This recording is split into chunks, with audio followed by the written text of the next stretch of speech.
Ofer da, croeso cynnes i chi i'r oedfa bore yma. Chi'n gweld mae Emyr yn arwen ni yn yr oedfa. Ac yna fwynhau cwmni pellach gyda'n gilydd a cael paned ac ma'n ysgol sul i'r plant ag yr oedolion ar y diwedd. Croeso y cynnes iawn ni. Mae dda cael eich cwmni chi gyda ni y bore yma ni'n gweddio. Byddwn ni yn clywed gyda'n gilydd ac yn profi i ddaioni fe tuag ato ni yn ystod yr oedfa. Ni diolch i'r rhai sydd wrthi prynhawn yma yn mynd i gartre Don. Diolch i Gwydion am drefnu hynny. Ni'n gweddio y bydd Duw yn bendithio y cyfarfod hynny y prynhawn yma. Ac yna, moedfa eto, os Duw yn mynd, a bydd Emyr yn arwen i fyna am 5 o'r gloch. Ac wedyn yn ystod yr wythnos, nos Fawrth, cwrdd gweddi fan hyn, am 7:45, bore coffi, bore di Gwener fan hyn am 10. Ac mae Castell y Mis yn mynd waith Scripture Union. Ni'n mynd i fod yn edrych yn yr ysgol sul oedolion ar Salm 17 gyda'n gilydd yn nes mlaen. Mae adnod 7 yn dweud hyn, mae Dafydd yn ei weddi i Dduw yn dweud, dangos dy ffyrlondeb rhyfeddol. Ti sy'n gwaredu a theheilaw, y rhai sy'n llochesu ynot, neu mae Beibl Wylio Morgan, falle bach yn well, mae'n dweud, dangos dy ryfedd drigareddau. A wel, ni wedi profi i ryfedd drigareddau fe, yn barod bore yma. Falle bod ni ddim yn cofio, neu ddim yn sylweddoli, ond ni wedi, a mae'n ryfedd drigaredd nawr, bod ni'n cael dod ynghyd i'w addoli fe, i'w wrando ar ei air gyda'n gilydd. Neu ni droi ato fe, ein achubydd, ein gwaredwr mewn gweddi. O arglwydd Dduw, ni'n diolch i ti bod ti yn Dduw sydd yn llawn trigaredd. Ac ni'n dod bore yma, nid ar sail unrhyw beth ni wedi wneud, yn unrhyw beth i ni'n ei heiddi, ond yn unig ar sail dy ryfedd drigareddau di. Arglwydd, ni'n diolch i ti bod dy drigareddau golygu bod ti wedi gofyn i Grist, wedi danfon Crist i'n hachub ni. Ac ni'n diolch ti trwy dy drigaredd di, bod wedi cymryd yn lle ni ar y groes. Y gwynebu y farn o'n i'n ei heiddi arno fe, fel bod ni yn cael yn achub. O achubydd mawr, gwranda ein gweddi ni bore yma. Ni'n gwybod bod ti yn dy drigaredd yn dymuno rhoi pethau da. Ac felly ni'n gofyn y bore yma i ti yn llenwi ni a thysbryd glân. Fel bod ni yn gweld Crist, yn adnabod Crist, ac yn rhoi yn bywydau mewn addoliad iddo fe. O arglwydd, ti'n heiddi y cyfan oll. Bydd gyda ni nawr, ni'n gofyn, a derbyn ni yn enw ac yn heiddiant, yr arglwydd Iesu Grist. Amen. Ni'n mynd i ganu mawl gyda'n gilydd. Rhif 113 yng Ngrymawl 2, fe enaid mola Dduw'r gogoniant. Mae'r ail bennill yn adleisio be mae Rods newydd fod yn dweud wrthon ni. Mola ef a'i rad drigaredd. Lifodd at ein tadau yn llu. Mola ef ei faith amynedd a'i dosturi at y tŷ. Moliant, moliant, moliant, moliant am ei ddoniau rad diri. Mae'r arglwydd wedi bod yn dda wrthon ni. Gadewch i ni sefyll i'w foliau gyda'n gilydd.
arglwydd i ni yn dy foli di, arglwydd yn dy gamol di, yn mawrygu dy enw di.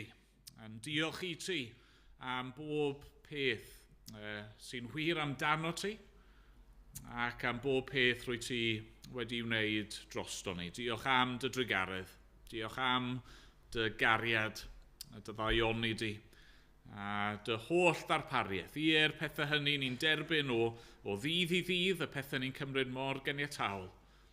A diolch i ti am yr arglwydd Iesu Grist. Diolch am y gwaredwr. A diolch am dy air di'n awr. Arglwydd ni'n gofyn arna ti siarad gyda ni trwy dy air a dangos mwy i ni o'r arglwydd Iesu Grist. Clyw ein gweddi ni yn ei enw. Amen. Amen. Ni wedi cael chydig o seibiant dros y Pasg, ond i ni yn mynd i droi bore yma nôl at yr efengil yn ôl Marc. Felly'n ailgydio yn efengil Marc. Ac i ni wedi cyrraedd yr 8fed bennod.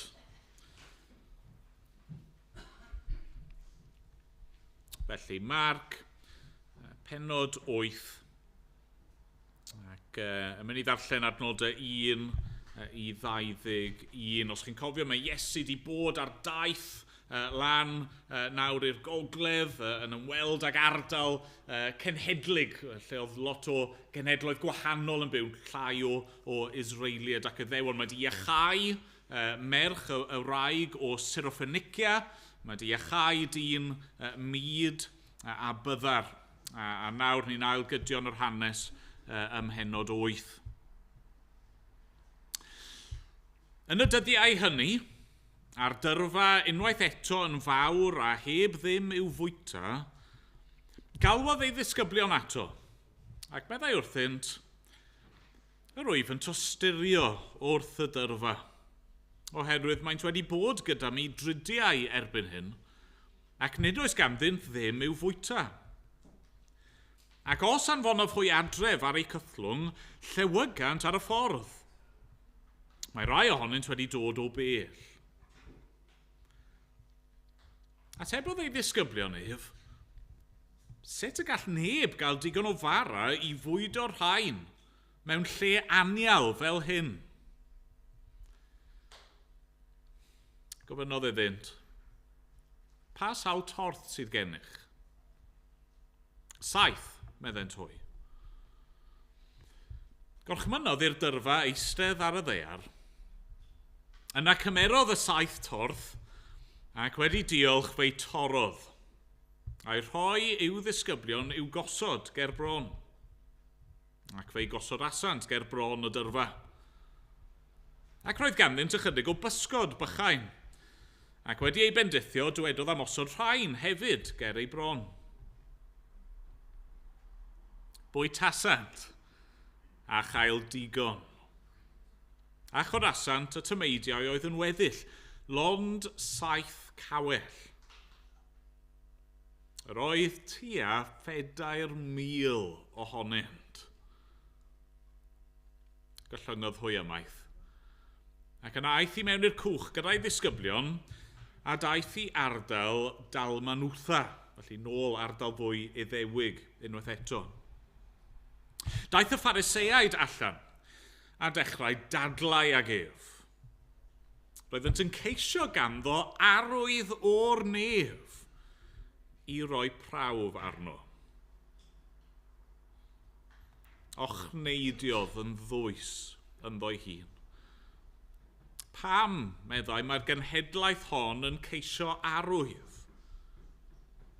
Yn wir, rwy'n dweud wrthych, ni roddir arwydd i'r genhedlaeth hon. A gadawodd hwy a mynd i'r cwch drachefn a hwylio ymaith i'r ochr draw. Roeddent wedi anghofio dod â bara, ac nid oedd ganddynt ond un dorth gyda hwy yn y cwch. A dechreuodd ei siarsio gan ddweud, gwyliwch. Mogelwch rhag sirdoes y Phariseaid a sirdoes Herod. Ac roeddent yn trafod ymhlith ei gilydd y ffaith nad oedd ganddynt fara. Deallodd yntau hyn a meddai wrthynt, pam rydych yn trafod nad oes gennych fara? Ydych eto heb weld na deall?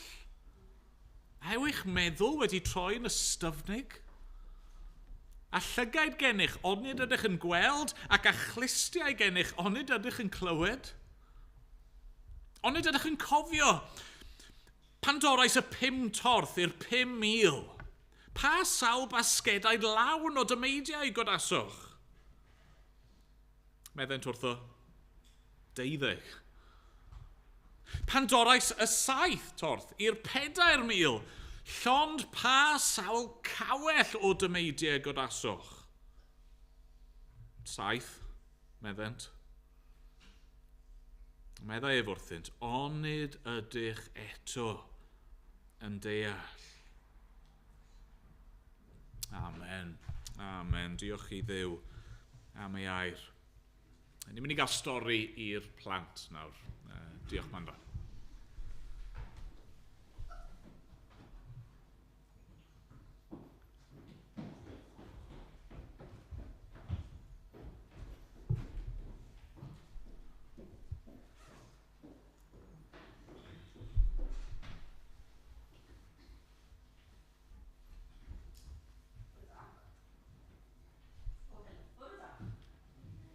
Ydy.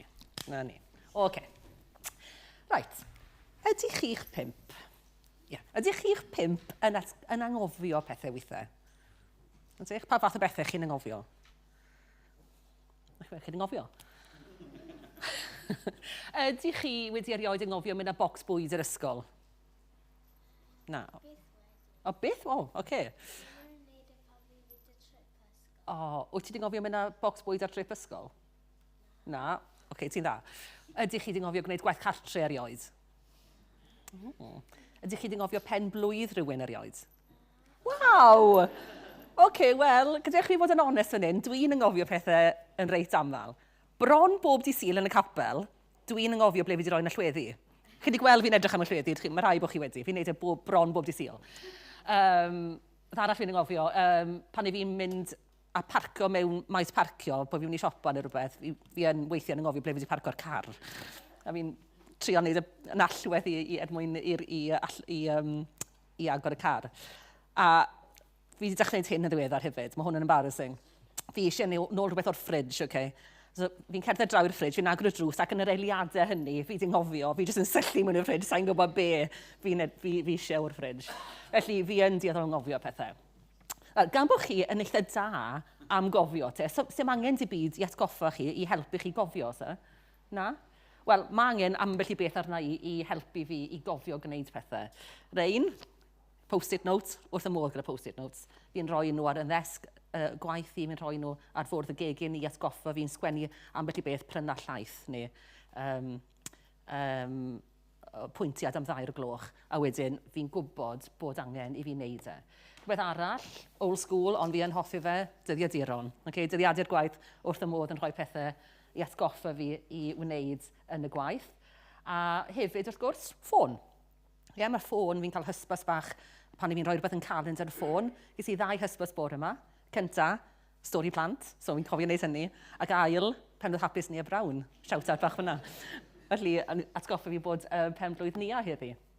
Felly, mae'r holl beth yna'n gret. Nawr, ni wedi clywed Emyr yn darllen o Efengyl Marc. Mae Emyr wedi gweud yn barod, ni wedi cael bach o frec, ni wedi cael bach o seibiant dros y Pasg yn Efengyl Marc, ond ni'n nôl nawr yn Efengyl Marc, a glywon ni am Iesu yn cyflawni gwyrth arall. Rai, fi'n mynd i roi chi'r spot nawr. Ydych chi'n cofio unrhyw wyrth arall ym mhenodau 1 i 7 o Marc ni wedi edrych arnyn nhw'n barod? Ydych chi'n cofio unrhyw wyrth mae Iesu wedi wneud? Mae dy fi help os oes angen. Achos ni'n gwybod bod chi wedi, ni heb edrych ar Efengyl Marc ar sbel. Chi eisiau bach o help? Oce, gewn ni'r help te, please, boys. Diolch yn fawr. Allwn ni gael y sleid cyntaf lan. Right, ydy'r lluniau yma yn atgoffa chi am rai o'r gwirthiau? Ydyn nhw'n helpu? Pa rai? Rwy'n i ddweud rhywbeth.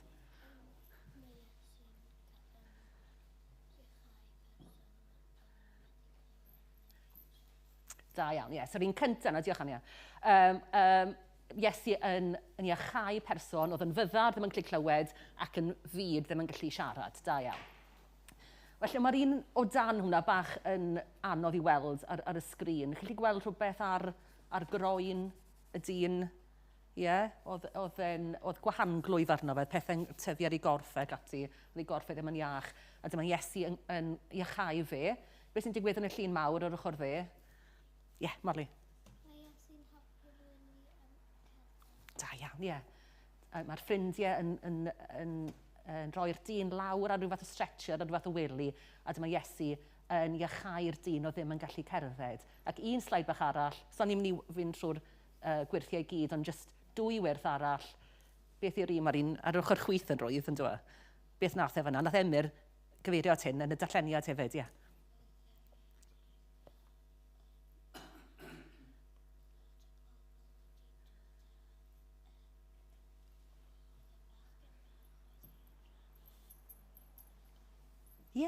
Ie, da iawn.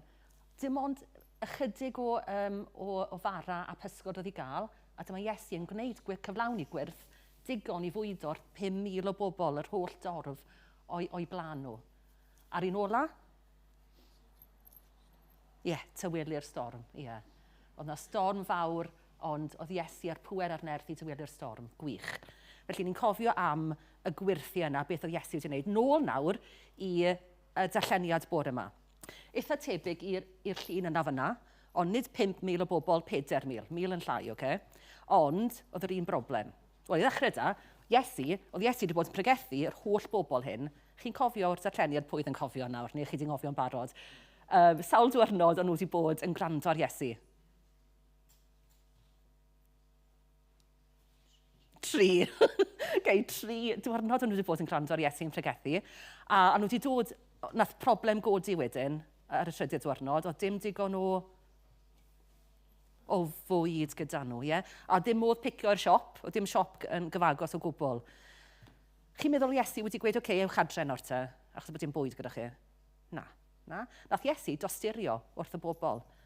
Oedd e'n gwybod bod angen nhw i wrando ar y gair a dod i gredu yno fe, ond oedd e'n gwybod hefyd beth oedd ei hangen mwyaf nhw ar y pryd. Bwyd, ie. Felly dyma fe'n troi at y disgyblion ac yn gofyn iddyn nhw, faint o fwyd sydd gyda ni ar ôl, a beth oedd yr ateb. Ie, 7 torth ar ôl a cwpl o bysgod ar ôl. Okay. Mae'r disgyblion yn edrych ar y torth, ar y bara, edrych ar y pysgod, edrych ar yr holl wynebau hangri o'i blaen, achos erbyn hyn oedd siŵr o fod oedd bobl hyn eisiau bwyd, okay, a dechrau mynd yn eitha dig. A dyma'r disgyblion yn dechrau panico. O'n nhw'n gwybod bod dim digon o fwyd gyda nhw i fwydo pawb. Chi'n meddwl oedd Iesu wedi dechrau panico ar yr adeg yma? Na. Beth nath Iesu? Ath e a cymryd un o'r bara, torri'r bara, diolch i Dduw am y bara, a beth nath e wedyn? Gofynnodd e'r disgyblion i weini pawb, a beth ddigwyddodd? Oedd gan bawb ddigon o fwyd? Oedd. Mwy na digon, achos oedd y disgyblion wedi casglu gwerth 7 basged arall o fwyd o fara oedd dros ben. Felly oedd Iesu wedi darparu yr union beth oedd y bobl na eisiau a mwy yr adeg yna. Reit, nawr wedyn ni mynd yn hwyrach yn y diwrnod a oedd y disgyblion eto gyda Iesu mewn cwch tryma. A dyma'r un peth yn digwydd eto. Oedd y disgyblion wedi anghofio dod y digon o fara gyda nhw. A maen nhw'n dechrau poeni eto ble ni'n mynd i gael digon o fwyd i fwydo'r holl bobl ar y cwch. Chi'n credu o'n nhw wedi cofio beth oedd Iesu wedi wneud ynghynt yn y diwrnod? Yr un diwrnod? Nagon, o'n nhw wedi ngofio. O'n nhw wedi ngofio mewn cynllead o amser a hynny beth oedd Iesu wedi wneud, bod e wedi darparu'r holl fwyd yna i'r holl bobl. O'n nhw wedi ngofio pwy oedd Iesu a beth oedd e wedi gwneud. A dyma Iesu'n troi atyn nhw ac yn gofyn, a ydych eto heb weld a deall, ond nid ydych chi'n cofio? Beth oedd Iesu eisiau i'r disgyblion i gofio? Ie, bod e'n gallu rheoli popeth, ie. Bod Iesu'n gallu rheoli popeth, bod y nerth y pŵer gyda fe i wneud y gwirthiau yma a darparu popeth oedd pawb angen.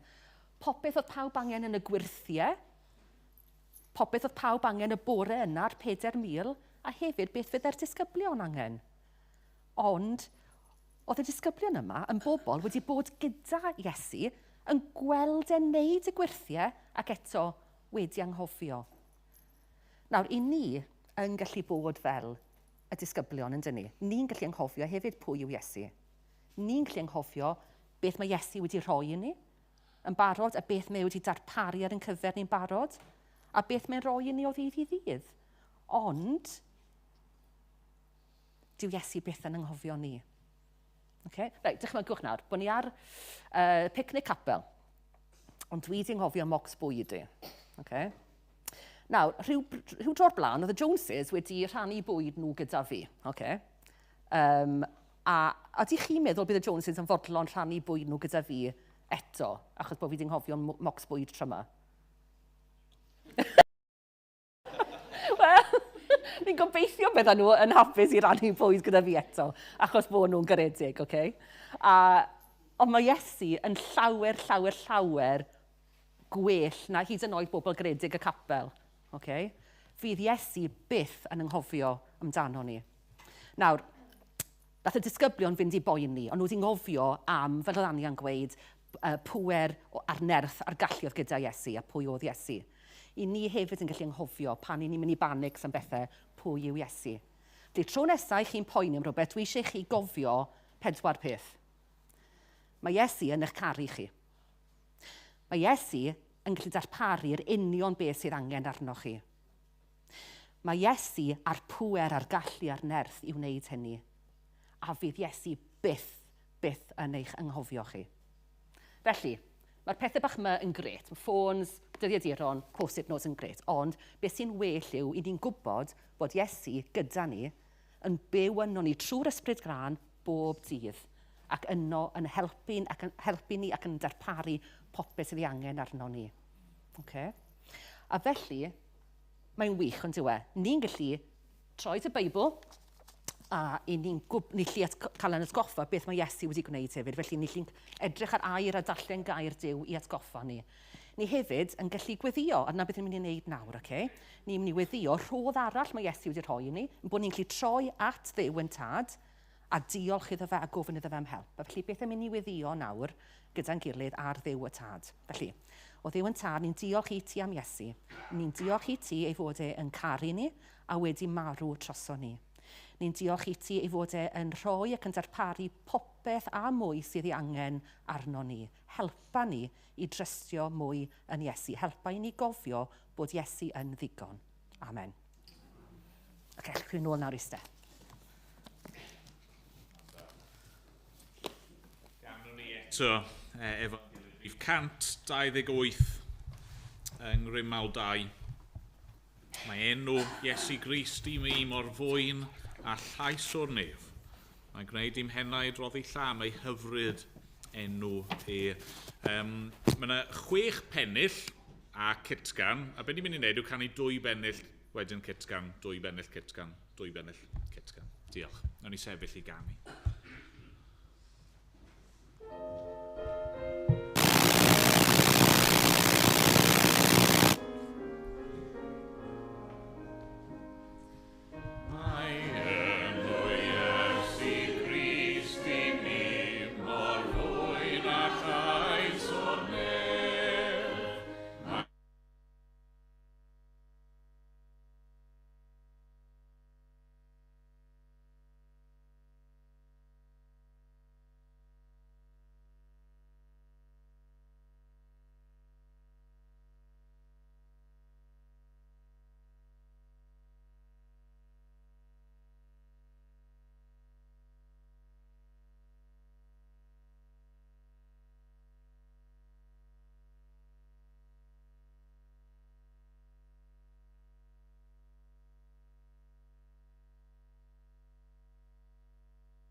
Cyn bod ni'n troi at air diwn, ni gael gair byr eto o weddi. O arglwydd, yn tew i ni yn dod ger dyfrond i'r bore yma. A falle bod rai ohono ni efo cof gwych yn cofio ffeithiau a ffigurau ac enwau a gwynebau. Arglwydd falle bod eraill yn ein plith ni yn fwy anghofus, yn ffeindio fe'n rwydd i anghofio pob math o bethau o ddydd i ddydd. Arglwydd, rai efallai yn gweld i cof nhw yn gwanhau arglwydd ar hyn o bryd. Dad, ni'n gofyn i ti, arglwydd pob un ohono ni, am help felly. Helpa ni, bob un i gofio'r pethau rydyn ni wedi eu clywed amdana ti. I gofio'r pethau rydyn ni wedi eu profi ohono ti. Arglwydd, i gofio dy ddaioni di ato ni o ddydd i ddydd. Ond arglwydd, yn fwy na hynny, i gofio am yr arglwydd Iesu Grist. I gofio am ei gariad cofio am ei aberth cofio am ei addewidion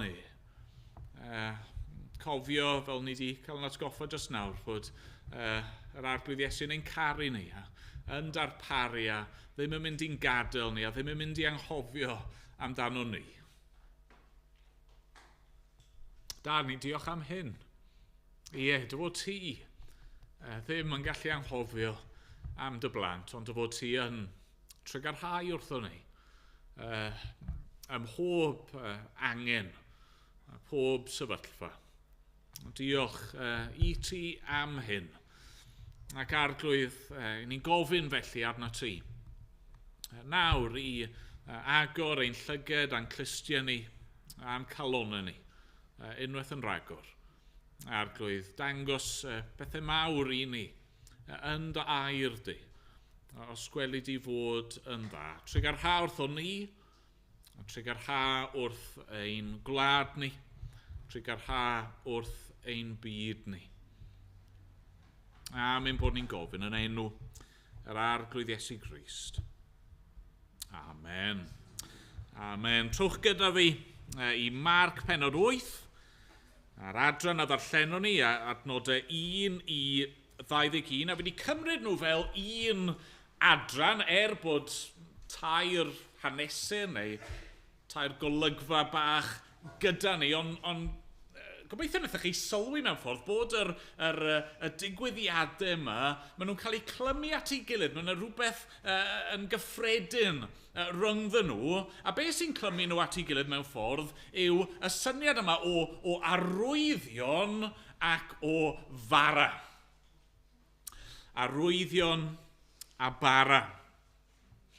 A mewn ffordd, wrth i ni ddarllen yr adran yma gyda'n gilydd, mae popeth ni wedi clywed yn bethau i ni wedi ei clywed a'i gweld o'r blaen. A dyw hwnna ddim wastad yn help, ydy e? Fi wedi sôn am hyn lot o weithiau dros y blynyddoedd, hynny yw, mor rwydd yw i gymryd pethau yn ganiataol, pethau sydd yn dod yn or-gyfarwydd. A fel pobl, i ni eisiau ac i ni'n hoffi pethau newydd.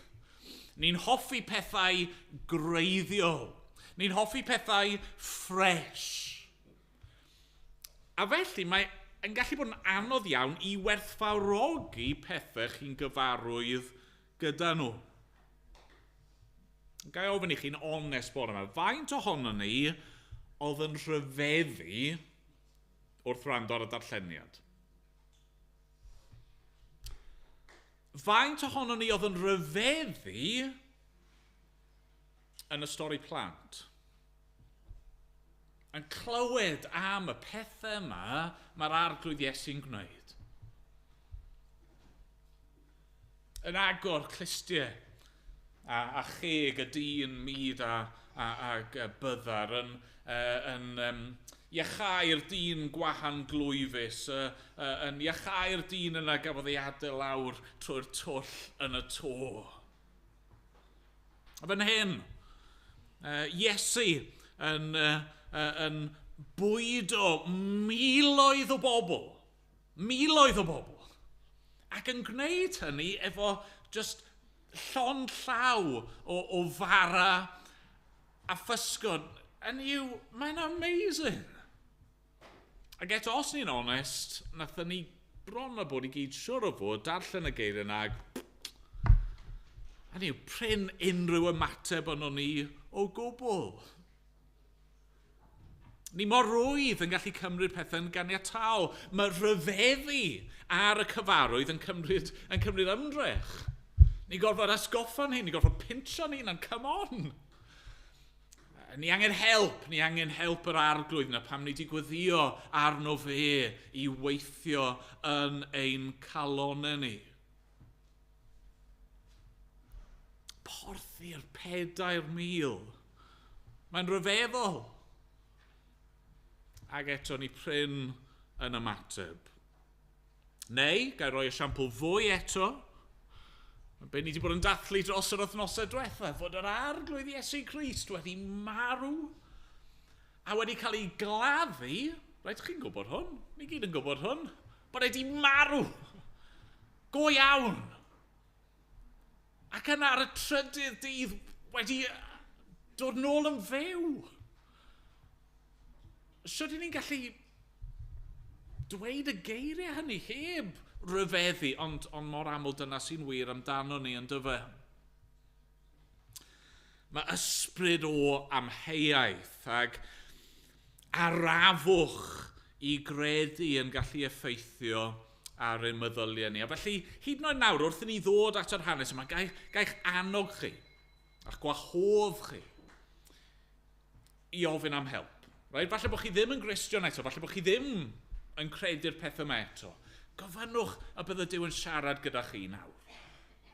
Falle bod chi yn Gristion a chi wedi clywed gweddiwch nawr yn dawel fach. Bydde'r arglwydd yn dangos rhywbeth i ni ac yn rhoi rhyw ryfeddod newydd i ni. Nawr, be ni'n gweld yn yr adnod yma yn sylfaenol iawn yw hyn. Mae Iesu wedi gwneud arwyddion rhyfeddol o pwy yw e. Mae Iesu wedi gwneud digon o arwyddion i brofi pwy yw e. A ein cyfrifoldeb am hangen ni felly yw i ddeall ac i gredu yr arwyddion yma. Gadewch i ni feddwl am ein pwynt cyntaf ni'r pwynt cyntaf yn yr adran fach gyntaf yn yr adnod 1 i 10 yw hyn. Arwydd eto.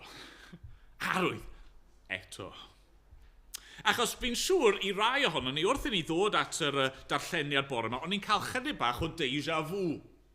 A falle'n arbennig os ych chi ddim yn gyfarwydd iawn gyda y Testament Newydd a ddim o'r gyfarwydd gyda Efengyl Marc, falle chi'n meddwl, hang on, ni wedi gwneud camgymeriad fan hyn, ni wedi troi y ran wrong, neu gen i wedi clywed hwn yn barod? Ydy Marc di drysu ac yn cynnwys yr un stori ddwywedd? Wel, na, wrth gwrs. Mae yna ddwy hanes gyda ni, dwy hanes tebyg nôl ym Mhennod 6. Glywon ni am Iesu yn darparu bwyd i filoedd o bobl gydag ychydig iawn o adnoddau ar gael, a fan hyn mae yna rhywbeth tebyg iawn yn digwydd. A mae'r tebygrwydd rhwng y ddwy hanes yn bwysig. Mae'n bwysig bod ni'n gweld hynny. Achos mae'r tebygrwydd yn yr hanes yn pwysleisio ein hangen ni a'r ffaith mae dim ond Iesu sy'n gallu cwrdd a'n hangen ni. Mae'r arwydd yn glir, dydy. Mae'r symboliaeth yn eglur. Beth yw un o'r pethau mwyaf sylfaenol ni angen bwyd. A nôl ym Mhennod 6 oedd yna bobl oedd heb fwyd. A fan hyn ym Mhenod 8 eto, mae yna bobl heb fwyd, achos ni angen bara, beunyddion, ni angen bwyd o ddydd i ddydd. A mae sefyllfa'r bobl fan hyn ym Mhenod 8 yn ddifrifol, achos maen nhw wedi bod yna yn y lle anial, a dos na ddim siopau, a dos na ddim ffermydd, dos na neb na nyn lle arall i gael bwyd heblaw am gan Iesu. A just fel ym Mhenod 6, o'r tebygrwydd yma eto, just fel ym Mhenod 6, mae Iesu yn tosturio wrthyn nhw. Ni'n clywed yn dyn ni yn adnod 2, rwyf yn tosturio wrth y dyrfa.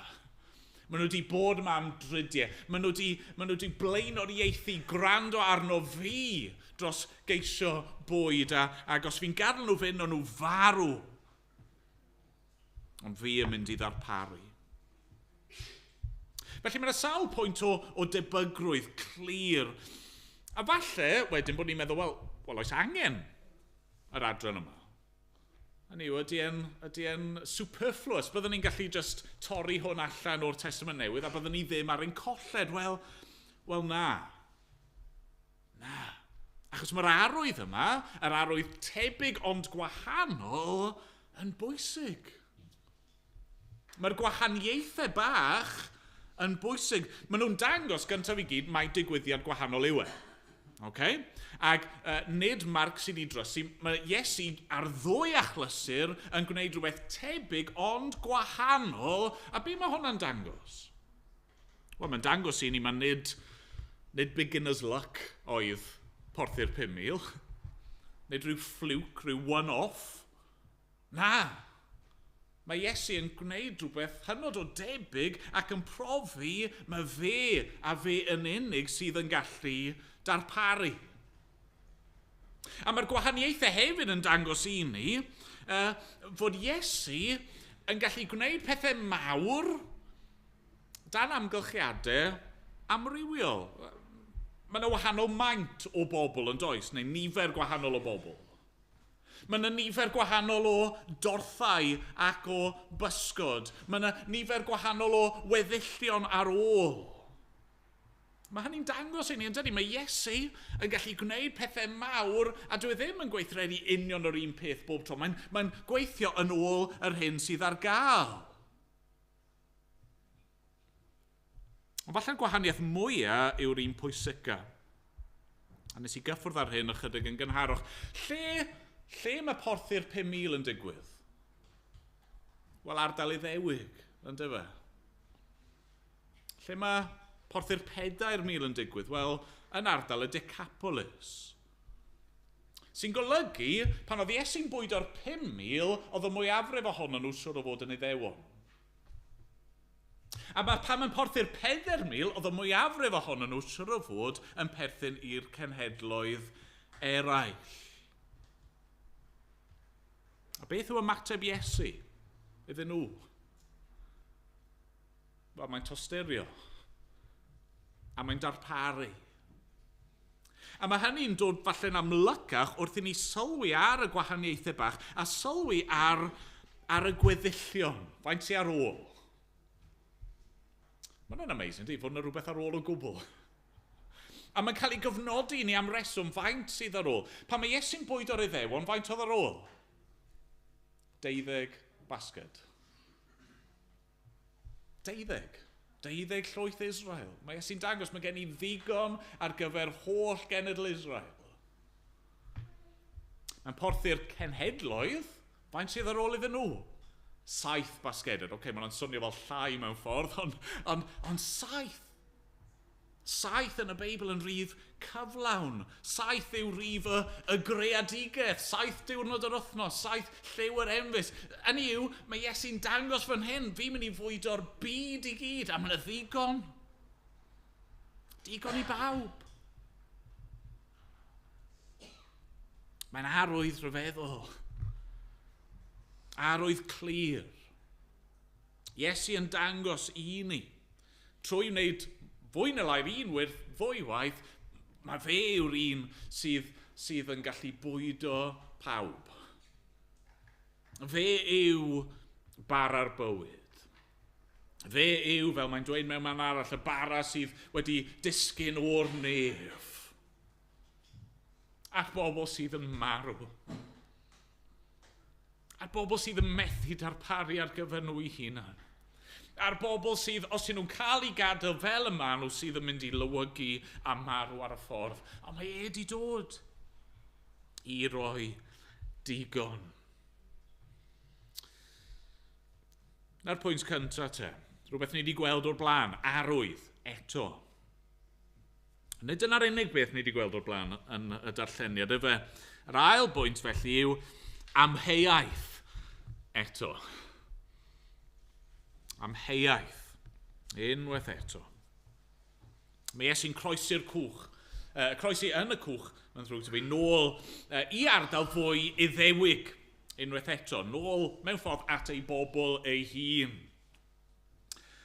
Pa groeso mae'n mynd i gael yno? Wel, nid croeso cynnes. Achos ni'n clywed yn dyn ni yn adnod 11, daeth y Pharisëwyr allan a dechrau dadlau ag e.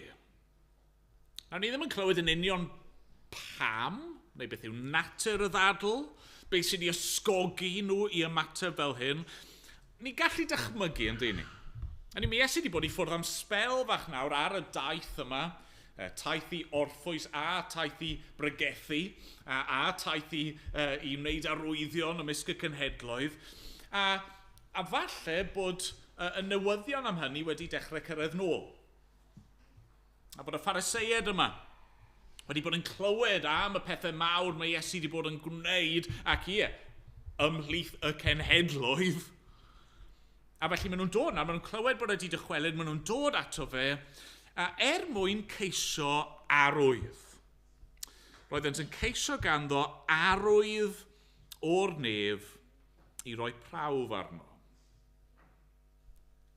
Nawr falle ar ryw lefel bore yma bod gennym ni gyd-ymdeimlad gyda'r Pharisëed fan hyn.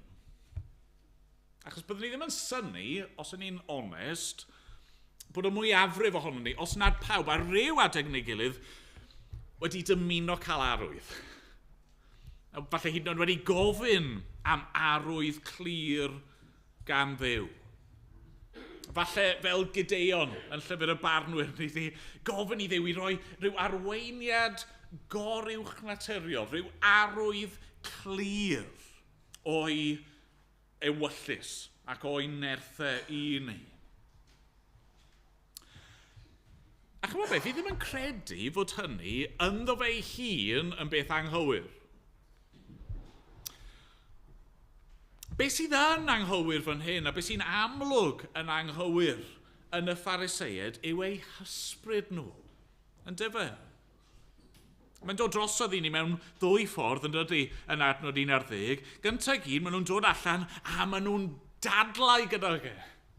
A ni ddim yn gwybod yn union beth oedd y ddadl, ond mae jyst y gair yn anddigon. Maen nhw'n dod a maen nhw'n dadlau gyda fe, a pam bod nhw eisiau arwydd i roi prawf arno fe. Hynny, maen nhw eisiau arwydd sydd ddim yn beth anghywir ynddo fe hun, ond maen nhw'n gwneud hynny mewn ffordd anghywir. Maen nhw'n dod ato fe mewn ysbryd gwrthryfelgar. Maen nhw'n dod ato fe mewn ysbryd o amheuaeth. Maen nhw'n dod gan ddisgwyl y bydd e'n naill ai'n methu neu chwilio am ffordd i'w faglu ar rywsut mwyn cael gwared arno fe. Mae chydig bach, o'n i'n treol meddwl am ffordd i, neu rhyw gymhariaeth, mae chydig bach fel, os chi'n darganfod bod rhywun chi'n nabod a chi'n ffrind gyda'r person yma, chi'n darganfod bod gyda nhw rhyw ddawn, cudd. A chi'n dweud wrthyn nhw, waw, mae hwnna'n swnio'n gred. Gai nid i ddangos ei fi. Fi eisiau gweld fi eisiau profi e. Ac yna mae rhywun arall sydd ddim yn ffrind yn yw, sydd yn elyn, ddim yn hoffi'r person. Maen nhw'n clywed am y dawn cudd yma. Maen nhw'n dweud, no way, come on, prove it. A falle bydd y person ddim eisiau dangos i chi, a falle bod nhw'n rhoi swyl i ddangos y dawn yma. Ond nhw'n sicr ddim dangos i'r gelyn yna. Na. Pam ddylswn ni profi fy hun i chi? Yna'r pwynt fan hyn yn dyfa, mae'r Pharisëid, yn yw, mewn ffordd, wrth roi prawf arno, be maen nhw'n gwneud yw ei demptio fe. Maen nhw'n gweithredu yn yr un ffordd a y diafol. Pan mae'r diafol yn temptio Iesu trwy'r garreg hon yn fara. Gwna arwydd mwyn profi dy hun. Heb reswm a heb angen. Dyna sy'n drawiadol fan hyn yn dyfa, pan mae Iesu yn gweld torf sydd mewn sefyllfa trienus, torf sydd wedi nesau ato fe mewn ffydd a sydd wedi treulio tridiau wrth ei draed mae'n gwneud arwydd.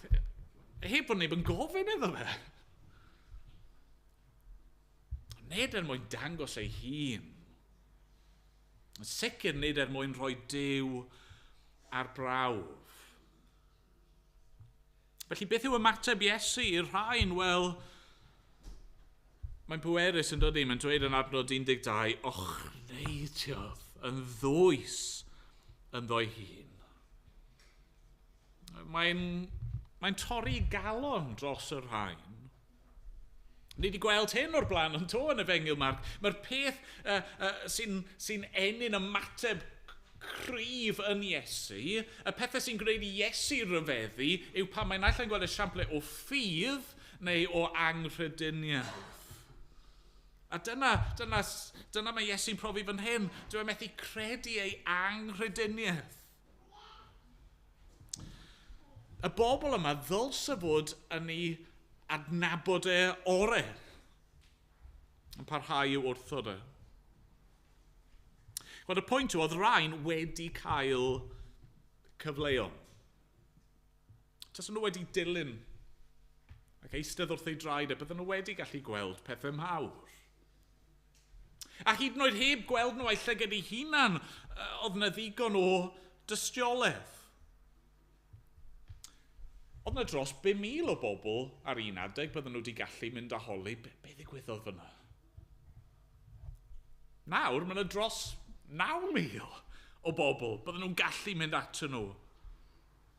Mae yna llawer o enghreifftiau eraill, ni wedi clywed amdano nhw yn barod yn do, pobl sydd wedi cael ei iachau. Pobl mae'r arglwydd wedi bwrw cythreiliad allan ohonyn nhw. Pobl mae bywydau nhw wedi cael eu trawsnewid gan yr arglwydd Iesu Grist. Oedd y dystiolaeth yno, a maen nhw'n dal i wrthod. A mae'n rhaid gofyn y cwestiwn, ydy ni y bore yma, neu os rhywun yma, y bore yma yn euog o'r un peth?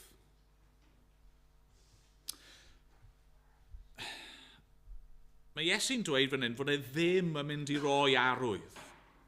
Yn wir o'n dweud wrthych ni roddir arwydd i'r genhedlaeth hon. Be mae'n golygu? Ydy e'n mynd i stopio gwneud gwirthiau? Wel na, nid dyna mae'n gweud. Achos falle bod yna ddim arwyddion mawr fel porthi miloedd o bobl yn mynd i ddigwydd eto, ond os chi jyst yn troi'r tudalennau yn eich Beibl, newch chi weld chydig bach nes ymlaen, mae'n iachau dyn dall yn Bethsaida, mae dynnu'r trawsnewidiad, mae'n bwrw allan ysbryd aflan arall, mae'n iachau Bartimeus dall, mae'n melltithio'r ffigysbren. Na, be mae'n gweud yw i chi, i'r genhedlaeth hon, i chi sydd yn amau ac yn fy ngwrthod i. Does yna ddim arwydd yn mynd i fod i chi.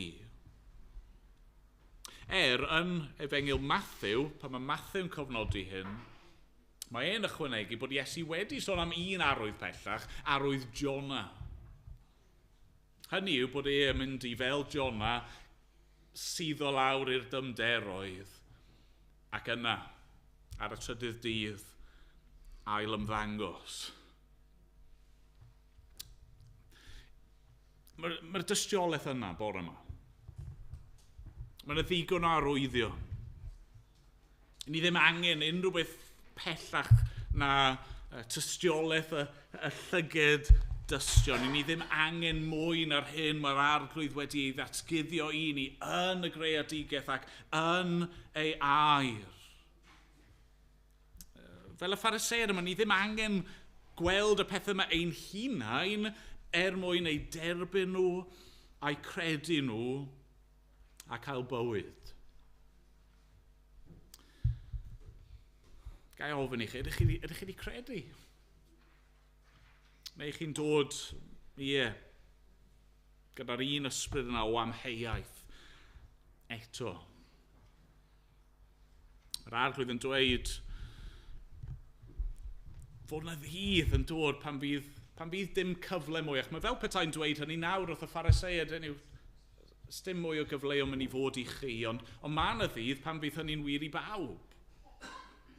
Pan byddwn ni wedi cael ein gwahoddiad ola, ein cyfle a'n cynnig ola, a be mae'r arglwydd am yn i'w wneud yw i ddod ato fe nawr. Cyn bod ni'n mynd yn rhy falch, ac yn rhy hunan gyfiawn yn edrych ar y Pharisëed, mae yna un peth ola. Rhywbeth arall ni wedi gweld o'r blaen. Arafwch eto. Yn cyfeirio wrth gwrs at arafwch y disgyblion. Mae hyd yn oed nhw, y rai sydd yn credu, y rai sydd yn ei ddilyn, y rai sydd yn eistedd wrth ei draed fel petai, mae nhw mor araf yn dyn nhw i ddeall. Ni'n gweld hynny, a gweud y gwir, nôl yn adnod 4. Sut gall neb gael digon o fara i fwyd o'r rhain?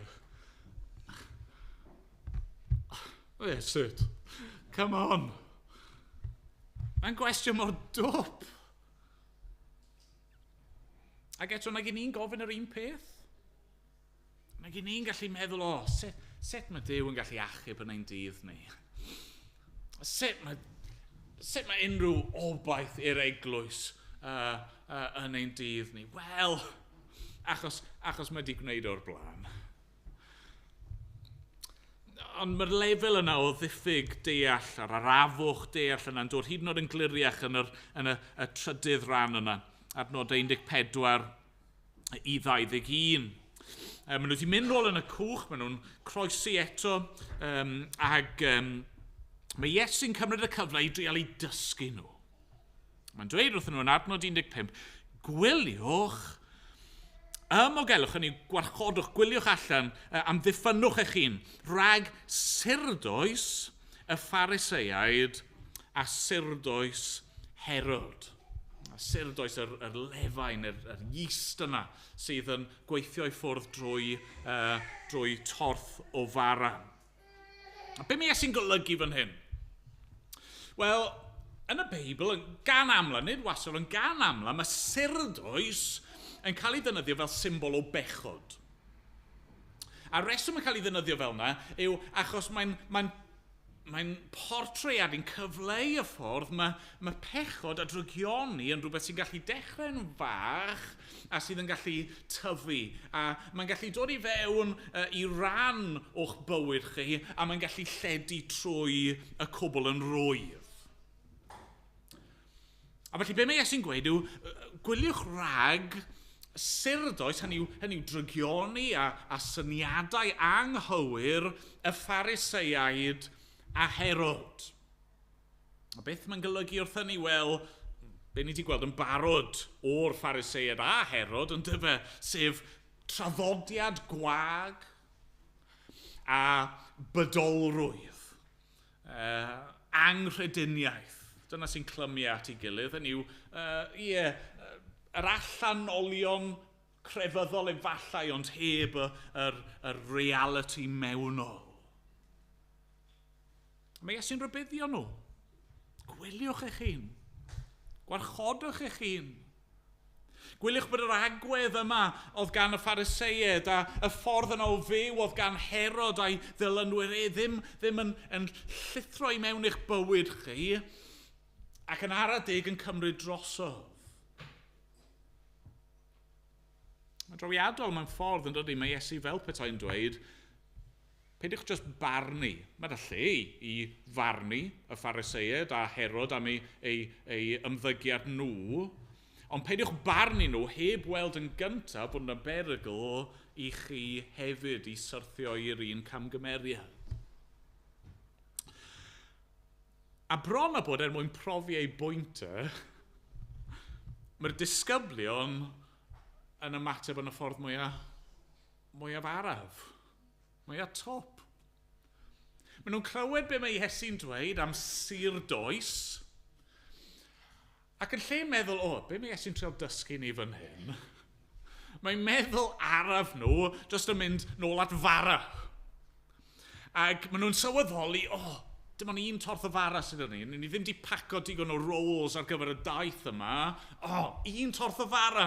Paid o'n ni, 13, falle mwy. Na. Mae rhywun di meso lan. Be ni'n mynd i wneud? Ydy Iesu'n siarad am sirdoes mwyn just pwyntio allan ein ffolineb ni, a'n methiant ni? Dyn nhw just ddim wedi gweld, ydyn nhw? Adnod 17, deallodd yntai hyn a meddai wrthyn, pam rydych yn trafod nad oes gennych fara? Peidiwch bod mor wirion. Os oedd 5 torth yn ddigon ar gyfer 5,000 o bobl, ac os oedd 7 torth yn ddigon ar gyfer 4,000 neu fwy o bobl, do the maths. Yn nwylo yr arglwydd Iesu Grist, mae un torth rhwng 13, mae'n ormod, yn dydy? Hynny oedd bysgeidiau'n weddill o'r blaen, dyw'r ffaith bod nhw wedi anghofio dod ar rhywbeth ddim yn rwystyr i Iesu, ond dyn nhw ddim wedi gweld. Neu ddim wedi gweld yn glir eto, ydyn nhw. A felly mae Iesu'n gweud wrthyn nhw. Mae'n siarad yn llym yn adnod 17 ymlaen. Ydych heb weld na deall? Ewch meddwl wedi troi'n styfnig? A llygaid gennych ond ydych yn gweld? A christiau gennych ond ydych yn clywed? Onid ydych yn cofio? Nag ych chi'n cofio'r holl bethau chi wedi gweld a'i clywed a'i profi? Mae Iesu'n siarad yn llym gyda nhw. A gallwch chi ddweud fydde pob hawl gan yr arglwydd Iesu i just taflu nhw mas o'r cwch. Wedi cael digon arnoch chi. Neu o leia cyrraedd yr ochr draw a gweud, reit, aroswch chi fan hyn. Fi angen disgyblion gwell. Ond nid dyna mae'n gwneud efo. Mae'n siarad yn llym, ond dwi ddim yn siarad gyda nhw yn yr un ffordd a mae i amheuaeth llwyr. Pam? Wel, achos bod nhw'n araf. Mae ffydd ganddyn nhw. Byddwn ni'n meddwl am hwn os dyw'n mynd heno. Pwysigrwydd ffydd. Ond dyna sy'n wir am y disgyblion yma. Mor araf i nhw, maen nhw yn ddidwyll yn dydyn nhw. A felly dwi ddim yn rhoi lan arnyn nhw. Yn ei ras, yn ei drigaredd, mae'n dal gyda nhw a be fyddwn ni'n gweld yn y penodau nesaf yma nawr yw bod e'n mynd i ddangos ei hunan yn gliriach fyth. Dyna sydd angen arnyn nhw yw i gael golwg newydd ac i'r arglwydd i ddangos mwy o'i hun iddyn nhw. Be amdano ni bore yma? Hyd yn oed os ni ddim yn dod mewn amheuaeth at yr arglwydd, ydyn ni'n araf ein deall. Pam? Pam bod ni mor araf i ddeall ac i gredu yn aml iawn? Ife oherwydd bod y sirdoes yna, sirdoes ein cymdeithas ni wedi dod i fewn? Mae traddodiad gwag wedi bod yn rym mawr yn ein gwlad ni. Am seciwlariaeth, bydolrwydd, pleser. Mae hwnna yn rym arall yn ceisio dylanwadu arno ni am yn y ddylanwadau eraill hefyd. Ac ydy yna'n wir amdano ni. Ni sydd yn eistedd wrth draed yr arglwydd. Ni sydd yn y cwch gyda fe. Dwi ddim yn un gadael ni. Diolch am hynny. Ond ni sydd wedi bod yn darllen ei air ac yn ei geisio fe. Ydy anghrediniaeth yn ennill y dydd yn ein bywyd ni ar hyn o bryd? Ydy'r surdoes yna'n cymryd drosodd? Ydyn ni sydd wedi profi cymaint yn dal i gwestiynu, sut mae Duw yn gallu gwneud rhywbeth yn ein dydd ni? Neu, ydyn ni'n rhyfeddu? Ydyn ni'n rhyfeddu'r bore yma? Cymaint mae Duw yn gallu gwneud, y cymaint mae wedi gwneud. Ydyn ni'n trystio y bore yma, fod ganddo fe y gallu i ddarparu. Os oes da ni 7 torth, neu 5 torth, neu hyd yn oed just 1 torth. Os yw'n methiannau ni yn amlwg iawn, a'n cof ni yn wael, a phopeth arall sy'n bod arno ni, ydyn ni dal yn credu ac yn ei geisio fe, yn gwybod bod y gallu ganddo fe i ddarparu. Mwyn ei enw. Amen. Amen. Gawn ni air o weddi. Arglwydd, maddau ni. Os i ni yn araf i gofio, yn araf i gredu, arglwydd i ni eisiau dod ato ti y bore yma, mewn ffydd, ac arglwydd yn, mewn ysbryd falle o just arafwch deall, nid o amheuaeth arglwydd. Ni eisiau gofyn i ti weithio yno ni a dangos mwy i ni ohono ti dy hun. Arglwydd, helpa ni. Helpa ni i ymroi i dy air di ac i weddi. Helpa ni i fyfyrio, i feddwl o ddifri am yr hyn rwy ti wedi ddatguddio. Ac i arglwydd, helpa ni gredu. A mynd bod ni'n gofyn yn enw yr arglwydd Iesu Grist. Amen. Amen. Ni'n mynd i ganu o'r atodiad i orffen.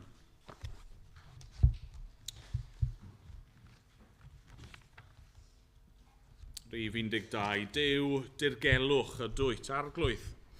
Llen ragluniaeth rhyngom si, ond ar brydiau cawn gipolwg ar dy ffyrdd trwy lygaid ffydd. Un yn cuddio a datguddio y dwyt ti. Ac ymlaen, nhw'n i sefyll i ganu. Olwg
nawr bydded i ras ein harglwydd Iesu Grist, a chariad Duw, a chymdeithas yr ysbryd glân, aros gyda ni oll o'r awr hon ac hyd byth.